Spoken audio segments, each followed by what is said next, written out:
सास का घूंघट। ये है देविका। देविका पढ़ी लिखी और मॉडर्न लड़की है, लेकिन उसकी शादी ऐसे परिवार में हुई है जो गांव में रहता है। भले ही ये 21वीं सदी है, लेकिन देविका की ससुराल वालों की सोच वो तो 18वीं सदी से आगे बढ़ी ही नहीं। आइए जानते हैं क्या होगा जब शहर की पढ़ी लिखी और मॉडर्न लड़की फंस जाएगी संकीर्ण मानसिकता वाले माहौल में। सागर, ये तुम्हारे गांव में सबने इतने लंबे लंबे घूंघट क्यों कर रखे हैं? और ये सब मुझे इतना घूर घूर कर क्यों देख रहे हैं? अरे यार, तुम भी घूंघट कर लो ना, इसीलिए तो देख रहे हैं सब तुम्हें। कम ऑन सागर, मैं घूंघट नहीं कर सकती। तुम्हें पता है ना मैं कौन हूँ। लेकिन देविका, मेरे पिताजी, चाचा जी, बड़े भैया और जीजा जी ने तुम्हें बिना घूंघट के देख लिया ना तो बहुत गुस्सा होंगे और न जाने कौन कौन से फरमान सुनाएंगे। घर चलो, देखा जाएगा जो होगा। सागर देविका से कई बार कहता है कि वो घूंघट कर ले, लेकिन देविका सागर की नहीं सुनती और अपने ससुराल के दरवाजे पर पहुंच जाती है। जब देविका वहां पहुंचती है तो देखती है कि उसकी सास बिमला, चाची सास कम्मो और जेठानी सुजाता ने लंबा सा घूंघट कर रखा था, पर उनकी ननद वीना ने घूंघट नहीं किया हुआ था।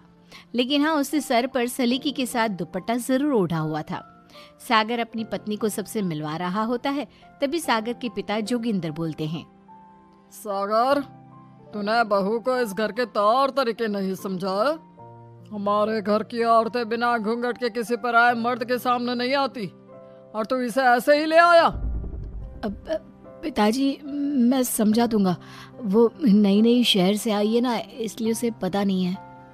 सागर की बात सुनकर उसके चाचा जी महेंद्र बोलते हैं, ये बात तो तुझे गांव में कदम रखते ही अपनी बीवी को समझानी चाहिए थी। हमारा गांव में बहुत नाम है। तेरी बीवी ऐसे गांव भर में घूमेगी तो क्या इज्जत रह जाएगी हमारी। ये बोलकर जोगिंदर और महेंद्र वहां से चले जाते हैं। शाम को घर की सारी औरतें खाने की तैयारी करती है। खाना तैयार हो जाता है, लेकिन घर की कोई भी औरत खाना नहीं खाती। बहुत रात हो जाती है, तब देविका कहती है, सासू माँ, खाना बने हुए तो देर हो गई, रात भी बहुत हो गई है, हम लोग खाना क्यों नहीं खा रहे हैं? अरे बहू, ये क्या बोल रही हो? हमारे यहाँ घर की औरतें तब तक खाना नहीं खाती जब तक घर के मर्द खाना ना खा ले। लेकिन इतनी देर हो गई, आप सबको भूख नहीं लग रही क्या? तभी देविका की जेठानी सुजाता कहती है, लग तो रही है, लेकिन यहाँ की यही रीत है, ये निभानी तो पड़ेगी ना। भाभी जी, ये रीत नहीं है, औरतों को प्रताड़ित करने का एक तरीका है। अगर इस घर के आदमी पूरी रात नहीं आए तो पूरी रात खाना नहीं खाओगी क्या? देविका ये बोलकर सीधा सागर के पास जाती है। सागर उसे समझाता है, देविका, यहाँ ऐसा ही होता है, तुम थोड़ा सब्र कर लो, पिताजी और चाचा जी आते ही होंगे, फिर हम सब खाना खाएंगे। सागर देविका को समझा ही रहा था, तभी देविका की ननद वीना आकर कहती है, सागर, खाना खाने आ जाओ, पिताजी और चाचा जी आ गए हैं। चलो देविका, तुम्हारा इंतजार खत्म हुआ। सागर खाने के लिए बैठ जाता है। जब सब खाना खाने बैठते हैं तो देविका भी बैठ जाती है। सागर धीरे से उसे कहता है, अरे देविका, ये क्या कर रही हो? तुम इस तरह हमारे साथ खाना नहीं खा सकती। मगर क्यों सागर, मुझे भूख लगी है, सब लोग खा रहे हैं तो मैं क्यों नहीं खा सकती? ये हमारे घर का नियम है, पहले घर के आदमी खाते हैं और बाद में औरतें। लेकिन सागर, हमारे घर में तो ऐसा कोई नियम नहीं है। देविका और सागर में बहस छिड़ जाती है। तब सागर का बड़ा भाई कहता है, सागर, तेरी बीवी को एक बार में समझ में नहीं आता क्या कि इस घर की औरतें मर्दों के खाना खाने के बाद ही खाना खा सकती है? भैया, मैं देविका को यही समझा रहा था। मुझे तो लग रहा है कि इसके दिमाग में कोई बात ही नहीं बैठती एक बार में। भैया, मेरे दिमाग में बात तब बैठेगी ना जब आपकी बात कोई ढंग की होगी। अरे आखिर क्यों घर की औरतों को आप लोगों की बात खाना मिलेगा? हाँ, अब से पहले घर की किसी औरत ने घर की किसी मर्द से इस लहजे में बात नहीं की थी, इसलिए वो सब देविका की बात सुनकर हैरान रह गए। तभी सागर की जीजा और वीना के पति कल्याण जी कहते हैं, ये क्या है सागर, इस घर की दीवारों को औरतों की इतनी ऊंची आवाज सुनने की आदत नहीं है। अपनी बीवी को बोल जरा होश से काम ले और चुपचाप चली जाए। क्यों चली जाऊं मैं चुपचाप? इस घर की औरतें आपकी हर बात बर्दाश्त कर लेंगी, लेकिन मैं शहर की पढ़ी लिखी लड़की हूँ। आपके कोई भी फालतू के रीति रिवाज मैं नहीं बर्दाश्त करने वाली। इस तरह देविका ने सारे घर की औरतों के लिए मिसाल पैदा कर दी। जोगिंदर के घर में पहली बार किसी महिला ने विरोध का स्वर उठाया है। ये बात घर के किसी मर्द को बर्दाश्त नहीं हो रही है। तभी जोगिंदर कहता है, महेंद्र, मोहन, इस बेशर्म लड़की को कमरे में बंद कर दो और आज इसे कोई खाना नहीं देगा। अगर किसी ने इसे खाना दिया तो मैं उसे जिंदा नहीं छोड़ूंगा। महेंद्र और मोहन उसे कमरे में बंद कर देते हैं और उसे खाना भी नहीं देते। रात के 3 बज जाते हैं। भूख की वजह से देविका को नींद भी नहीं आती। तभी उसे कुछ महसूस होता है। ऐसा लग रहा है कोई दरवाजा खोल रहा है, लेकिन इतनी रात को कौन हो सकता है? कहीं सागर तो नहीं? देविका उम्मीद भरी नजरों से दरवाजे की तरफ देखती है, लेकिन दरवाजा खोलने वाला सागर नहीं बल्कि विमला और कम्मो है। माँ जी, चाची जी, आप दोनों? बहू, ये ले, हम तेरे लिए खाना लाए हैं, खा ले। और ये बात ना तो किसी को बताना मत कि हमने तुझे खाना दिया है, नहीं तो हमारे मर्द मार मार कर हमारा बुरा हाल कर देंगे। माँ जी, आप यहाँ इतना घुट घुट कर क्यों रहती हो? देविका, अब तू भी इस घर की बहू है, तू भी हमारी तरह रहना सीख ले। इस घर के कायदे कानून अपना ले। इस घर के मर्द तो कभी बदलने वाले हैं नहीं बहू, तो तू ही बदल ले अपने आप को। माँ जी, बदलाव अच्छे के लिए हो तो हमें बदलना चाहिए। बेकार और बेतुकी बातों का तो विरोध करना चाहिए। दोनों ने देविका को समझाने की कोशिश की, लेकिन देविका ने उल्टा उन्हें ही समझा दिया। इसी तरह एक दिन देविका किसी बात पर जोर जोर से हंस रही थी। तभी देविका की सास विमला ने उसे टोकते हुए कहा, अरे बहू, तू इतनी जोर जोर से क्यों हंस रही है? हमारे घर की औरत इतनी जोर जोर से नहीं हंसती। विमला अपनी बहू को समझा रही थी कि तभी महेंद्र बोलता है, अरे कम्मो, कौन है ये औरत जो बेशर्मों की तरह जोर जोर से हंस रही है? तभी कम्मो और देविका बाहर आ जाती हैं। जी जी, वो मैं हंस रही थी चाचा जी। अब आप लोग हंसने पर भी पाबंदी लगाओगे क्या? तुम जैसी बदतमीज लड़कियों से मैं बात नहीं करना चाहता, लेकिन कान खोलकर सुन लो, इस घर की औरतें इतना जोर जोर से नहीं हंसती। और हाँ, तुम्हें पहले ही बता चुके हैं कि इस घर की दीवारों को औरतों की तेज आवाज सुनने की आदत नहीं है। इस घर की दीवारों को आदमियों की ऊंची आवाज सुनने की आदत है, लेकिन औरतों की नहीं। चाचा जी, आपके घर की दीवारें तो बहुत दोगली है। हर पाबंदी औरतों के लिए क्यों चाचा जी? औरतें ये नहीं कर सकती, औरतें वो नहीं कर सकती। औरतें सांस ले सकती है या उस पर भी पाबंदी है? चुप हो जाना बहू, मत बोल और घूंघट कर ले। ये तेरे चाचा ससुर है, थोड़ा तो लिहाज कर। कम्मो के समझाने पर भी देविका चुप नहीं होती।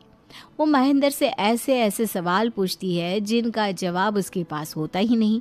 महेंद्र गुस्से से सागर को आवाज देता है। महेंद्र की आवाज सुनकर घर के सभी आदमी बाहर आ जाते हैं। जी जी चाचा जी, आपने बुलाया? अपनी मुंह जोर बीवी को यहाँ से ले जाने तो कुछ अनर्थ हो जाएगा। क्या हुआ चाचा जी? तेरी बीवी जिस तरह से मुझसे बात कर रही है, छोटे बड़े की तमीज नहीं है इसे। कम से कम 7 दिन तक ये कमरे से बाहर नहीं निकलनी चाहिए। अगर इसे मैंने कमरे से बाहर देख लिया तो किसी की खैर नहीं, समझे? पर मैंने कुछ गलत नहीं बोला। सागर, जो सच है मैंने वही कहा है। देविका, चलो मेरे साथ। लेकिन सागर, मेरी बात तो सुनो। सागर देविका को वहां से ले जाता है। इसी तरह से कई दिन बीत गए। अब देविका अपने ससुराल में हर गलत बात का विरोध करने लगी, लेकिन जितना ज्यादा वो विरोध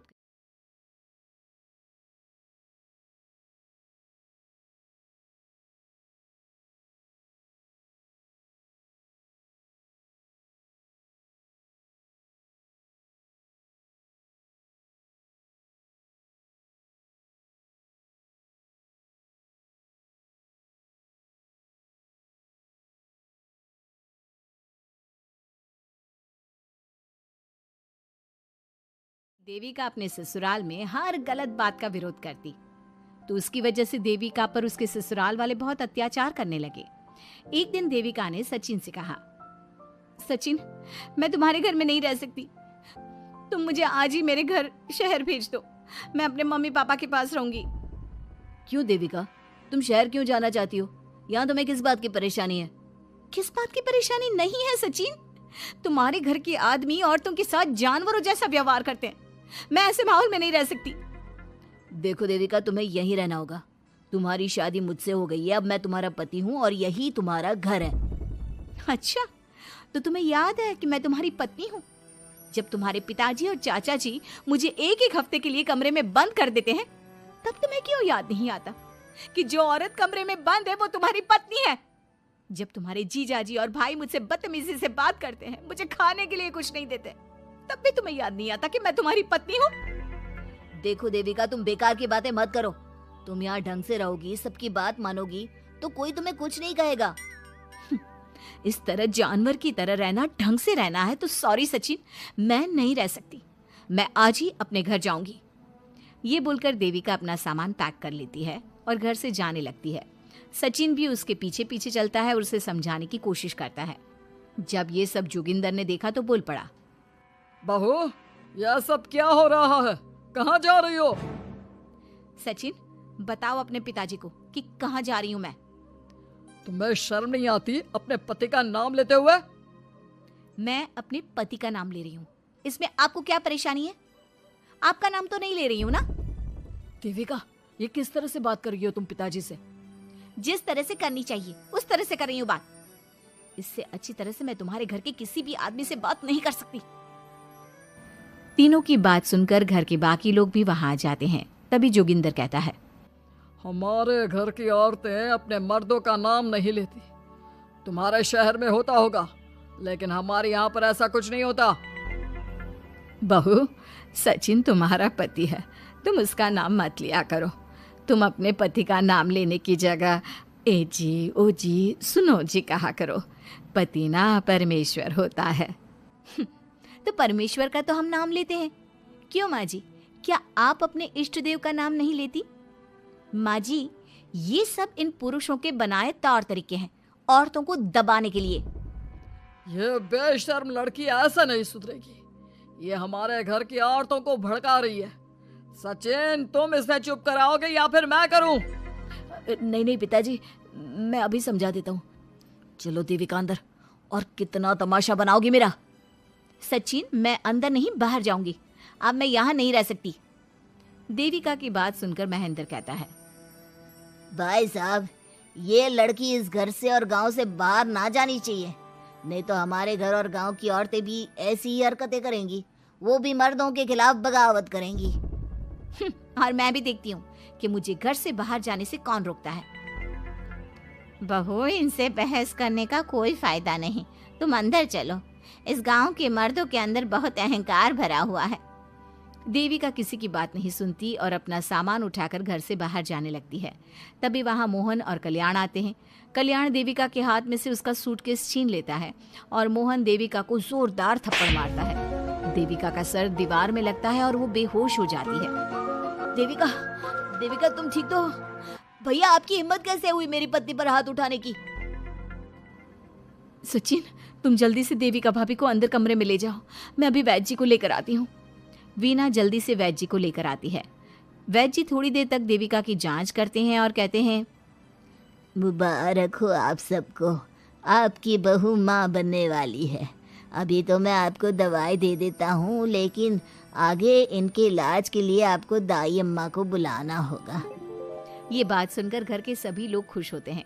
देविका को जब होश आता है, उसे ये बात पता चलती है तो वो बहुत खुश होती है। वो सबसे कहती है, मैं अपने बच्चे को यहाँ नहीं रख सकती। क्यों बहू, क्या हुआ? अब तुम ये सब बातें मत सोचो, तुम्हें आराम करना चाहिए। नहीं माँ जी, आप नहीं समझ रही। अगर मेरा बेटा हुआ तो इस घर के मर्दों की तरह अहंकारी और औरतों पर जुल्म करने वाला बनेगा, और अगर मेरी बेटी हुई तो वो जानवरों की तरह जुल्म सहने वाली बनेगी, और दोनों ही अनपढ़ रहेंगी। देविका की बात सुनकर घर की सभी औरतों को पहली बार एहसास हुआ कि वो किस अंधकार वाले समाज में जी रही हैं। लेकिन फिर भी घर की सारी औरतें उसे ही समझाती हैं। बहू देखो, तुम्हारी बात सही है, लेकिन तुम इस हालत में सफर नहीं कर सकती। हाँ बहू, तुम यहीं रहो, अपना और अपने बच्चे का ख्याल रखो। देखो ना देविका भाभी, हमें बिल्कुल भी पढ़ना लिखना नहीं आता, अपना नाम भी नहीं लिख पाते, तो आप मुझे थोड़ा पढ़ा दीजिए ना। देविका, तुम्हारी बातें सुनकर पहली बार हमें एहसास हुआ है कि कैसे माहौल में हम जी रहे हैं। तुमने हमारे अंदर उम्मीद की नई रोशनी पैदा की है। यहाँ से मत जाओ तुम। देविका ने घर की औरतों की बात सुनी तो उसका दिल पसीज गया। उसने गांव में ही रहने का फैसला लिया। वो अपने घर की औरतों को रोज पढ़ाती, उन्हें अपने अधिकारों के बारे में, देश के बारे में बताती। इसी तरह कई दिन बीत गए और एक दिन सुजाता ने सचिन से कहा, सचिन, देविका की तबीयत ठीक नहीं, तुम जल्दी जाकर दाई अम्मा को बुला लाओ ना। भाभी, दाई अम्मा क्या कर लेंगी? आप किसी डॉक्टर को बुला लो, मेरी तबीयत ठीक नहीं है। देविका, गांव के लोग डॉक्टर पर भरोसा नहीं करते।